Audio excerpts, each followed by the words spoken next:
আসসালামু আলাইকুম। আমি আহসানুজ্জামান হিমন। অভিনন্দন জানাচ্ছি টপ নিউজের পক্ষ থেকে।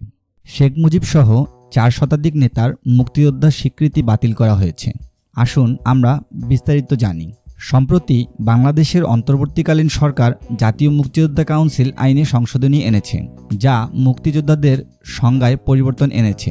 কিছু গণমাধ্যমে প্রকাশিত হয়েছে যে এই সংশোধনীর ফলে বঙ্গবন্ধু শেখ মুজিবুর রহমান সহ প্রায় 4 শতাধিক নেতার মুক্তিযোদ্ধা স্বীকৃতি বাতিল করা হয়েছে। তবে সরকারের পক্ষ থেকে এই দাবিগুলোকে মিথ্যা ও বিভ্রান্তিকর বলে উল্লেখ করা হয়েছে।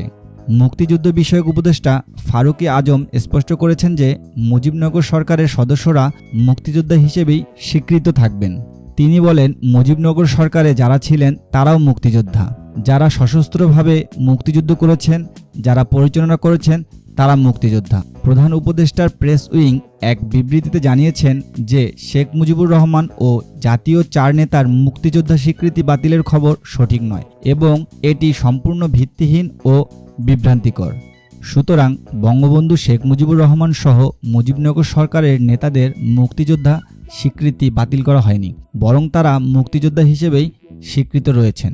গত 15 মে উপদেষ্টা পরিষদের বৈঠকে জাতীয় মুক্তিযোদ্ধা কাউন্সিল সংশোধন অধ্যাদেশে 2025-এর খসড়া নীতিগত ও চূড়ান্ত অনুমোদন দেওয়া হয়। পরে মঙ্গলবার রাতে জাতীয় মুক্তিযোদ্ধা কাউন্সিল অধ্যাদেশ গেজেট আকারে প্রকাশ করা হয়। অধ্যাদেশে বীর মুক্তিযোদ্ধার নতুন সংজ্ঞায় বলা হয়েছে, যাহারা 1971 সালের 26 মার্চ থেকে 16 ডিসেম্বর পর্যন্ত দেশের অভ্যন্তরে গ্রামেগঞ্জে যুদ্ধের প্রস্তুতি ও অভ্যন্তরীণ প্রশিক্ষণ নিয়েছেন এবং যেসব ব্যক্তি মুক্তিযুদ্ধে অংশগ্রহণের লক্ষ্যে বাংলাদেশের সীমানা অতিক্রম করিয়া ভারতের বিভিন্ন প্রশিক্ষণ ক্যাম্পে তাদের নাম অন্তর্ভুক্ত করেছিলেন এবং বাংলাদেশের মহান স্বাধীনতা অর্জনের লক্ষ্যে পাকিস্তানের বিরুদ্ধে যুদ্ধে লিপ্ত হয়ে হানাদার ও দখলদার পাকিস্তানি সশস্ত্র বাহিনী এবং তাদের এদেশীয় সহযোগী রাজাকার আল-বদর, আল-শামস, তৎকালীন মুসলিম লীগ, জামায়াতে ইসলামী, নেজামে ইসলাম এবং দালাল ও শান্তি কমিটির বিরুদ্ধে মুক্তিযুদ্ধে সক্রিয় অংশগ্রহণ করেছেন, এরূপ সকল বেসামরিক নাগরিক উক্ত সময়ে যাদের বয়স